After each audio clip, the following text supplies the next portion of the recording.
Hello, welcome to homeschooling. আৰু আজি আমি অখণ্ড সংখ্যাৰ হৰণৰ বিষয়ে অলপ পঢ়িম। হৰণ তোমালোকে আগৰ পৰা কৰি আহিছা জানাই কেনেকৈ কৰে, গতিকে আজি মই হৰণৰ ধৰ্মৰ পৰাই ষ্টাৰ্ট কৰিম। অখণ্ড সংখ্যাৰ হৰণৰো কেইবাটাও ধৰ্ম আছে, যেনেদৰে আমি যোগ আৰু বিয়োগৰ ক্ষেত্ৰত পাইছিলোঁ। প্ৰথম ধৰ্মটো হৈছে আবদ্ধ ধৰ্ম। এতিয়া আবদ্ধ ধৰ্ম মানে কি মই আগতেও কৈ আহিছোঁ যে যোগৰ ক্ষেত্ৰত বা বিয়োগৰ ক্ষেত্ৰত আবদ্ধ ধৰ্ম মানে কি কৈছিলোঁ, পূৰণৰ ক্ষেত্ৰত কি কৈছিলোঁ, আজি হৰণৰ ক্ষেত্ৰত কওঁ যে যেতিয়া আমি দুটা অখণ্ড সংখ্যা হৰণ কৰিম, যদি উত্তৰত এটা অখণ্ড সংখ্যাই পাওঁ, তেতিয়া আমি ক'ম যে অখণ্ড সংখ্যাই হৰণৰ ক্ষেত্ৰত আবদ্ধ ধৰ্মটো মানি চলিছে। এতিয়া এটা এক্সাম্পল লওঁ যে ছাপ'জ আমি 12ক ডিভাইড কৰিব লাগে 4এ, তেতিয়া আমি কেনেকৈ লিখোঁ?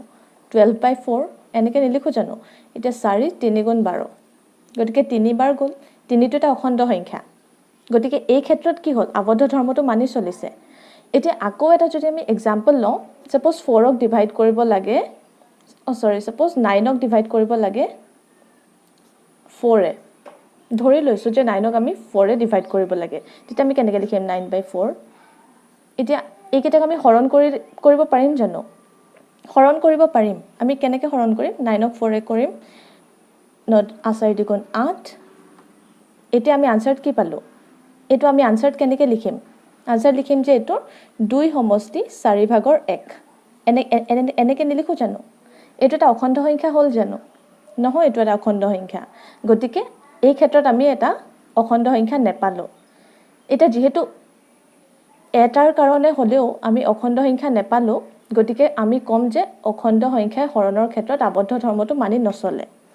এটাৰ ক্ষেত্ৰত পাইছিলোঁ, কিন্তু এটাৰ ক্ষেত্ৰতো নেপালোঁ। তেনেদৰে আৰু বহুত আছে যাৰ ক্ষেত্ৰত নেপাওঁ, গতিকে আবদ্ধ ধৰ্মটো মানি নচলে। অকল এটাৰ কাৰণে মানিলে নহ'ব, বা 10টাৰ কাৰণেও মানিলে নহ'ব যদি এটাৰ কাৰণে নেমানে, গতিকে আবদ্ধ ধৰ্ম মানি নচলে। নেক্সটটো আহিলে ক্ৰম বিনিময় ধৰ্ম। এতিয়া ক্ৰম বিনিময় ধৰ্মত হৰণৰ ক্ষেত্ৰত কি হ'ব? a ডিভাইডেড বাই b যদি কৰিলে b ডিভাইডেড বাই a কৰিলে সমান পাওঁ, তেতিয়া ক'ম আমি ক্ৰম বিনিময় ধৰ্মটো মানি চলিছে। এতিয়া এইটো হয় নে নহয় আমি চাওঁ। a এটা সংখ্যা ধৰোঁ 4, b এটা সংখ্যা ধৰোঁ 3। এতিয়া a ডিভাইডেড বাই b কৰিলে কিমান হ'ব? 4 ডিভাইডেড বাই 3 ইকুৱেলছ টু 4/3, নহয় জানো? এইটো আমি লেফ্ট হেণ্ড ছাইডটো কৰোঁতে কিমান পালোঁ? 4/3। আকৌ যদি আমি এতিয়া ৰাইট হেণ্ড ছাইডটো কৰোঁ, কিমান পাম? b ডিভাইডেড বাই a মানে 3 ডিভাইডেড বাই 4 ইকুৱেলছ টু 3/4। এইটো আমি পালোঁ 4/3, এইটো 3/4। অখণ্ড সংখ্যাটো নহয়েই এইকেইটা পৰিমেয় সংখ্যা, অখণ্ড সংখ্যা নহয়েই, আৰু লগতে এইকেইটা সমানো নহয়। গতিকে ক্ৰম বিনিময় বিধিও মানি চলা নাই। তোমালোকে বেলেগ বেলেগ উদাহৰণ লৈ কৰি চাব পাৰা। এতিয়া নেক্সট ধৰ্মটো হ'ল সন্মিলন ধৰ্ম।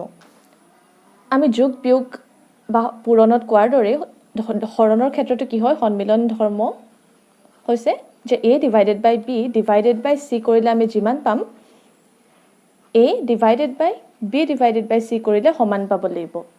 এতিয়া এইটো হয় নে নহয় সেইটো আমি প্ৰমাণ কৰি চাওঁ। ধৰোঁ a 8, ঠিক আছে, b ধৰোঁ 4 and c ধৰোঁ 2।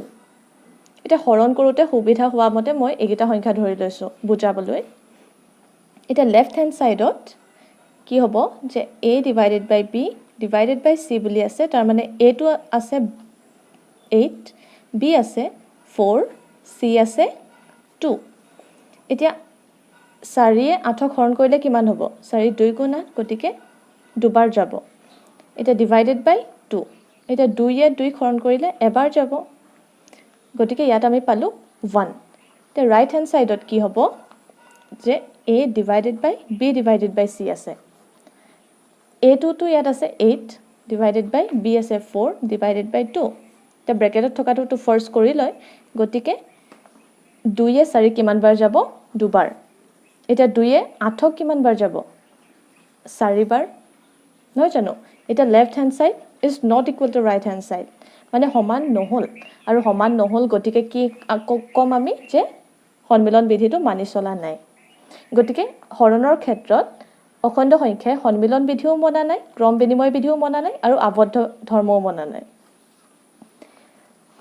এতিয়া নেক্সটটো আছে যে a যদি যিকোনো অখণ্ড সংখ্যা হয়, তেতিয়া a হৰণ 1 কৰিলে আমি সদায় a পাম এতিয়া এটোটো একদম এটা সিম্পল কথা ধৰা 3 আমি 1 এৰে ডিভাইড কৰিব লাগে ঠিক আছে আমি কেনে কৰিম এটো 1 ডিভাইডেড বাই 3 আমি 1 এ ডিভাইড কৰিছো এতিয়া 1 এ 3 কিমান বাৰ যাব 1 3 গুণ 3 নহয় জানো কিমান পালো আমি আনসাৰ 3 এটো নহয় জানো এটো 3 পালো তাৰ মানে আমি যোনটো সংখ্যা হৰণ কৰিছিলো একেৰেই সেই সংখ্যাটোৱে পালো হেতুৱে কোৱা হৈছে ইয়াত a divided by 1 equals to a এতিয়া নেক্সটটো দিছে যে যদি a এটা অশূন্য অখণ্ড সংখ্যা হয় অৰ্থাৎ এটা নন জিৰো ইন্টিজাৰ হয় তেন্তে 0 divided by a equals to 0 অৰ্থাৎ আমি যেতিয়া শূন্য কোনোবা এটা অখণ্ড সংখ্যাৰে হৰণ কৰিম কিন্তু সেই অখণ্ড সংখ্যাটো শূন্য হ'ব নোৱাৰিব ঠিক আছে এটো আমি কেনেকৈ লিখিব পাৰো 0 ডিভাইডেড বাই a টো কেনেকৈ লিখিব পাৰিম 0 বাই a এনেকৈ নিলিখে জানো আৰু a টো কেতিয়াও শূন্য হ'ব নোৱাৰিব a is never equal to 0 ঠিক আছে এটো মনত থবা এই তলৰটো কেতিয়াও শূন্য হ'ব নোৱাৰিব তেতিয়াহে আমি আনসাৰ কি পাম 0 পাম এই 0 যেতিয়া আমি যিকোনো অখণ্ড সংখ্যাৰে হৰণ কৰো কিন্তু অখণ্ড সংখ্যাটো কি হ'ব নোৱাৰিব শূন্য হ'ব নোৱাৰিব তেতিয়া আমি সদায় শূন্যই পাম ঠিক আছে এটো কিন্তু এটো অশূন্য অখণ্ড সংখ্যা এটো মনত থবা ঠিক আছে এটা নেক্সট হল যে a যিকোনো অখণ্ড সংখ্যা হলে a divided by -1 equals to -a এটা a যদি যিকোনো এটা অখণ্ড সংখ্যা হয় সাপোজ 2 ঠিক আছে আমি 2 কেতিয়া যদি -1 এৰে ডিভাইড কৰো তেতিয়া আমি এটো কেনেকৈ লিখিব পাৰো 2 বাই -1 তলত এটা সব তোমালকে যে অখণ্ড সংখ্যা বুলি আমি যোনবোৰক কওঁ এটা 0 0 হওক বা 1 হওক বা 2 হওক বা ইফালে -2 হওক বা -1 হওক প্ৰত্যেকটো অখণ্ড সংখ্যাৰ তলত এক এটা আছে বুলি ধৰি লোৱা হয় ঠিক আছে কিন্তু এইগিটা লিখি দেখুৱাই দিয়া নহয় এইগিটা মানে তলত যদি a হৰণ হৈ আছে যদি 1 হৰণ হৈ আছে তেতিয়া হেগিটাক লিখি দেখুৱাই দিয়া নহয় এটা এটো এটা তলত 1 হৰণ হৈ আছে কিন্তু এটোক আমি কি কৰিম লিখি দেখুৱাই নিদিও ঠিক আছে খালি মাইনাস চিনটো নিদিলে হ'ব জানো আমি এই -2 টোক যদি 2 বুলি লিখি দিও হ'ব জানো নহব না আমি -2 দিবই লাগিব কিন্তু a টোৰ আগত কি আছে প্লাস চিন আছে প্লাসটো আমি লিখি দেখুৱাই নিদিও কিন্তু -2 লিখি দেখুৱাবই লাগিব নহলে আমি ভুল হ'ব হেতু আমাৰ নহলে হেতু আমি ভাবিম যে প্লাস আছে তাৰ আগত মাইনাস চিনটো দেখুৱাবই লাগিব কিন্তু প্লাসটো দেখুৱাই দিয়া নহয় গতিকে এই -2 টো আছে এটা 1 টো আমি নিলিখিলেও হ'ব কিন্তু এই -2 টো আছে গতিকে -2 কেনেকৈ বহাম এই 2 ৰ আগত -2 বহাই দিম এই তলত আছে যদিও এই -2 আমি ওপৰলৈ লৈ যাম ঠিক আছে -2 হৈ যাব আনসাৰটো আৰু 1 টো আমি নিলিখো জেনেৰেল প্ৰত্যেকটো অখণ্ড সংখ্যাৰ তলত 1 আছে কিন্তু তাহাঁতক লিখি দেখুৱাই দিয়া নহয় এটো পইণ্ট ক্লিয়াৰ হ'ল এটা সব ইয়াত এটা কোৱেশ্চন দিছো 75 ক 5 এৰে হৰণ কৰা আমি কেনেকৈ কৰিম সলিউশনত 75 ক কি কৰিবলৈ কৈছে 5 এৰে হৰণ কৰিবলৈ কৈছে নহয় জানো এতিয়া আমি এটো কেনেকৈ লিখিব পাৰো 75 ডিভাইডেড বাই 5 এতিয়া 5 এৰে 75 ক কিমান বাৰ যাব 5 1 গুণ 5 6 7 5 5 গুণ 25 15 হয় না তোমালোকে এটো এনেকৈ কৰিবলৈ শিকিছাই চাগে অলৰেডি সো আনসাৰটো ওলালে 15 এটোটো একদম সিম্পল এই তলৰটো এতিয়া আছে দুইটা সংখ্যাৰ কোন মাইনাস মাইনাস আছে এতিয়া এনেকৈ যদি থাকে কি হ'ব সোৱা -50 কি কৰিবলৈ কৈছে -5 এৰে হৰণ কৰিবলৈ কৈছে নহয় জানো এতিয়া -50 টো আমি ওপৰত লিখিলো আৰু -5 টো কি কৰিলো তলত লিখিলো এতিয়া সব দুইটাতে মাইনাস আছে ওপৰটো আছে তলতো আছে এটা আমি পুৰণৰ ক্ষেত্ৰত যে জেনেকৈ কৰিছিলো না মাইনাস ইনটু যদি মাইনাস থাকে কি হৈ যায় প্লাস হৈ যায় এই ক্ষেত্ৰটো তেনেকৈ কি হ'ব এটো মাইনাস আমি কটাকটি কৰি দিব পাৰিম যেনেকৈ এই লব আৰু হৰ টুক আমি কটাকটি কৰিব পাৰো এনেকৈ তেনেদৰে এই দুইটাতে যদি মাইনাস থাকে তেতিয়া এইকিটাকো আমি মানে ক্যান্সেল কৰি দিব পাৰিম এতিয়া 5 এৰে 50 কিমান বাৰ যাব 10 বাৰ গতিকে আনসাৰটো কিমান হ'ল 10 এতিয়া এটো কোৱেশ্চনে যদি এনেকৈ থাকিলে হেতেন সোৱা -50 ক 5 এৰে হৰণ কৰা